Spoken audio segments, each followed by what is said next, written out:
Hello everyone. In this video, we are going to learn LibreBase. Isn't LibreBase very interesting to learn? Yes. Let us recap what all things we learned in our previous video. We learned how to create or add a new table to the existing database, how to create query, and how to generate report for the query. Now, it's time to see objectives of today's video. In this video, we are going to learn query generation and report generation. Yes, you may think like this. We have already learned query generation and report generation. What is the use of this video? Yeah, we are going to learn something interesting in this video under query generation and report generation. We learned one way of creating query and report. Now we are going to learn the other way of generating query and report. For that I am going to use the same database which I used in the previous week.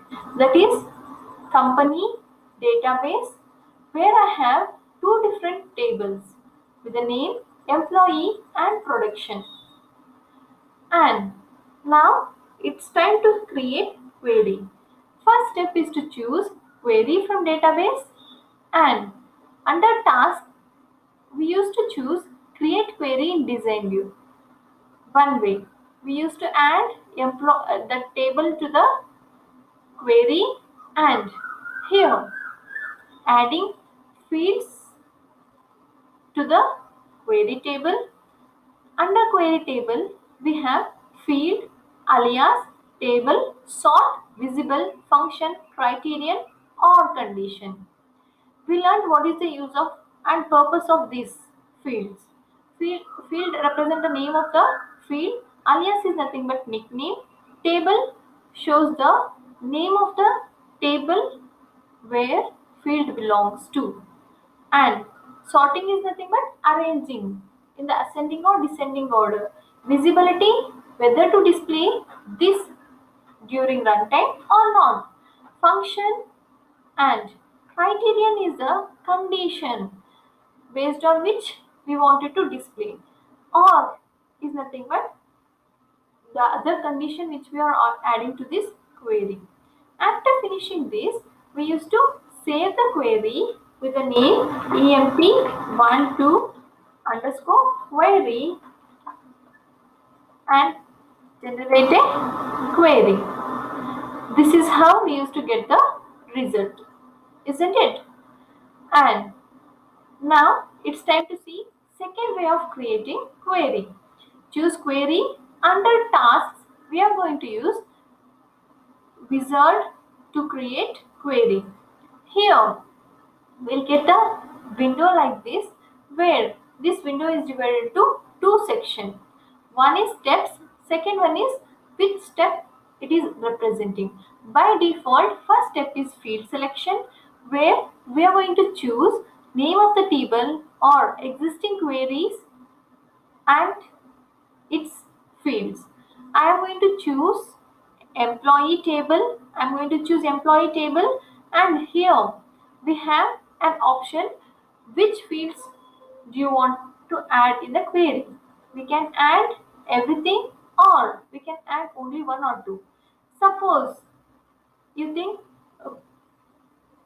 accidentally added few fields to this query, you have an option to move it back, that is by using this back arrow. See, and what is the use of this is to move everything back, or if you want to shift everything to query, you can use this option. You got the difference, you got the use of this arrow key here. Now I would like to have employee name, employee ID and department in my query. Next, if I click on next, it automatically enables sort order. Second step, next, sort order. Here we have options to choose which field to be sorted.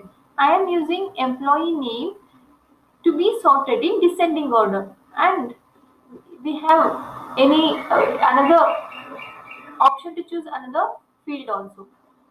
After this, if you click next, it goes to third step, where we are going to set the criterion condition for which field. I am choosing department, which is equal to HR. Okay, next you can, here we have two different option. One is match all of the following, match any of the following, which means we can set condition like or, which we used in design view. We can use any number of fields here by setting the condition. If I am selecting this radio button, match all of the following, it has to match all the condition, that is all the condition must be true, then only it is going to generate the query. Else, match any of the following. If either one condition is true, it is going to display the query. Click on next. It will show two different options. Detailed summary shows all the records of the query. Summary query shows only results of aggregative functions. Okay, here we have an option to select the aggregative function. Since we are not doing any, there is no such field in our table, I am not using this aggregation function. Next, we have alias, is nothing but nickname. Since I want you to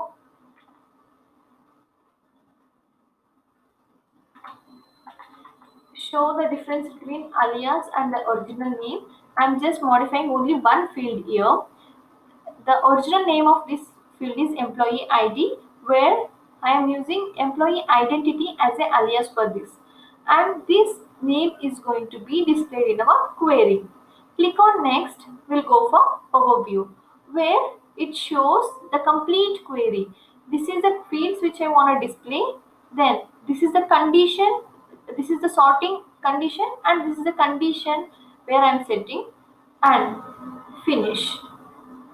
We have another option here. We have another option here, that is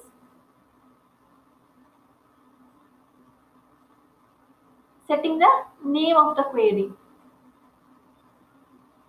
I'm just moving forward. In the overview, we have one option called name of the query. Here we can give name to our query and click on finish.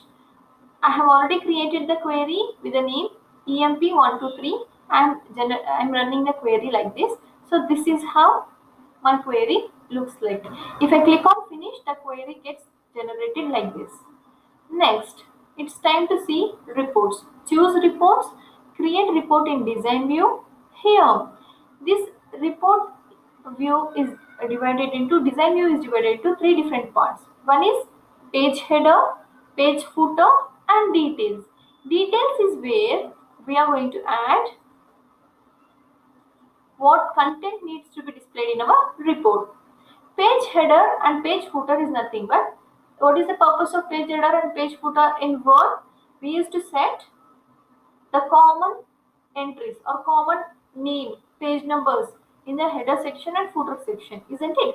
Same thing we are going to do here.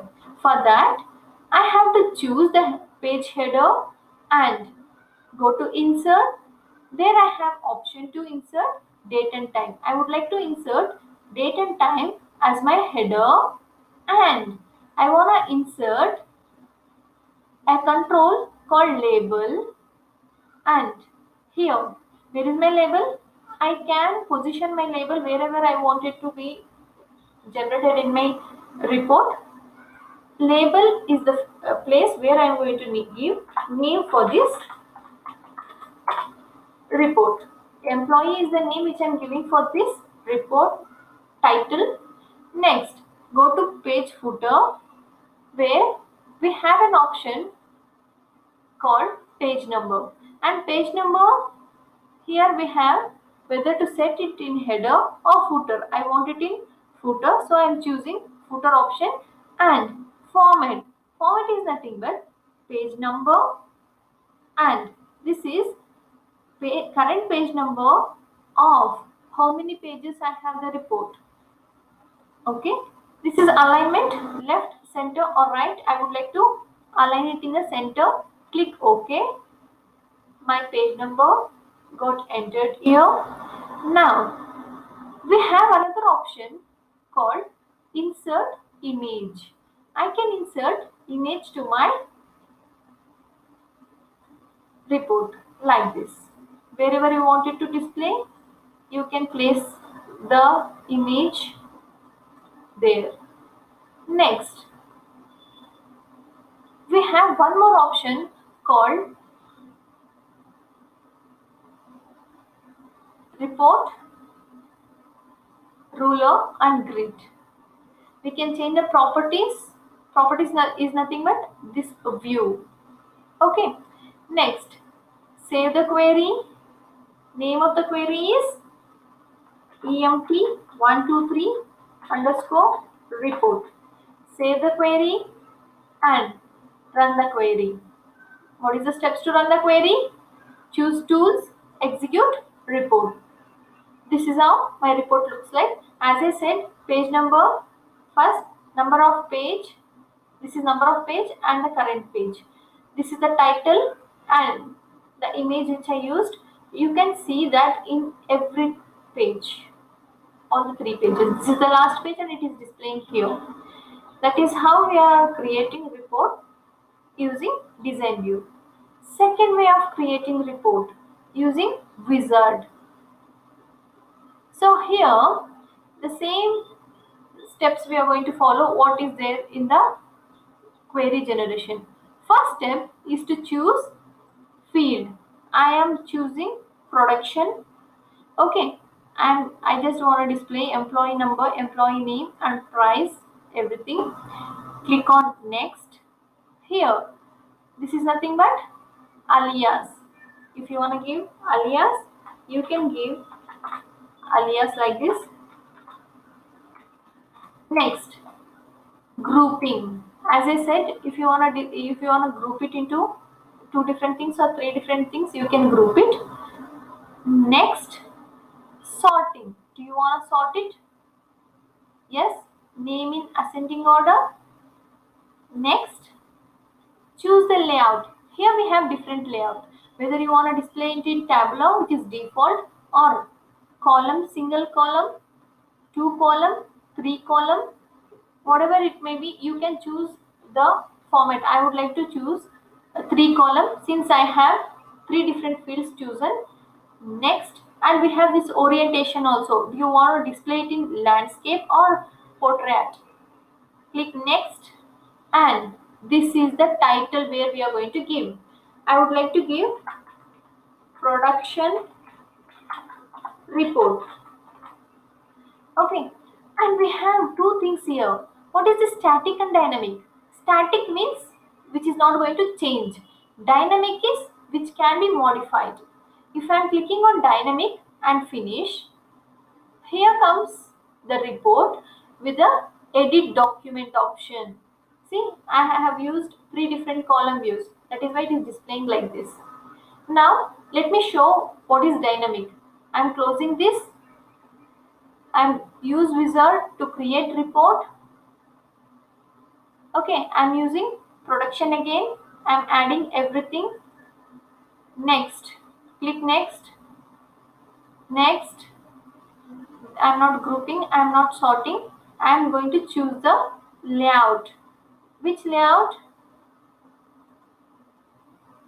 And portrait. Okay, next, static I am going to use. Finish. See, in static, it is not going to show us the edit option. Where I have to choose? I have to choose from the reports which are already saved. Production 2 is the name. See, this is how. I have used the different layout to display here. By this, we are going to end this video. We learned how to generate query in 2 different ways, how to generate report in 2 different ways. And this Saturday, we have class, computer class, where if you wish to join and if you wish to clear doubts in related to LibreOffice, you can join. Thank you and have a nice day.